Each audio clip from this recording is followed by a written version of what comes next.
શંકરાય ચ મયોભવાય નમઃ શંકરાય ચ મસ્કરાય ચ નમઃ શિવાય ચ શિવતરાય ચ મહારુદ્ર દેવતાભ્યો નમઃ. જીંજવા ગામે સંવંત 2002ના જીર્ણોદ્ધાર અર્થે આજે 78 વર્ષથી ઓમકારેશ્વર મહાદેવની અંદર શ્રાવણ માસ આખો ભજન કીર્તન બિલીપત્ર શણગારી પૂજારી દ્વારા ગામજનો દ્વારા ખૂબ જ સરસ મહાદેવજીનો પ્રસંગ ઉજવીએ છીએ. દર શિવરાત્રી પણ વરઘોડો કાઢી સાંજના સમયે રાત્રે 4 પહોરની પૂજા કરવામાં આવે છે અને શ્રીરામ જન્માષ્ટમીના દિવસે પણ શિવજીના મંદિરની અંદર પારણું બાંધી ભગવાન કૃષ્ણનો જન્મ કરવામાં આવે છે.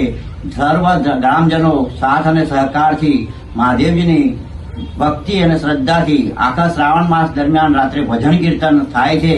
અને આ જીંજવા ગામનું ક્ષેત્ર મહાદેવજી સાક્ષાત પરચો અખંડ જ્યોત ચાલુ છે. 12 માસ જ્યોત ચાલુ રહેવાથી આજે 2002થી જ્યોત ચાલુ છે તેવા શિવજીને સાક્ષાત ચમત્કાર પણ છે.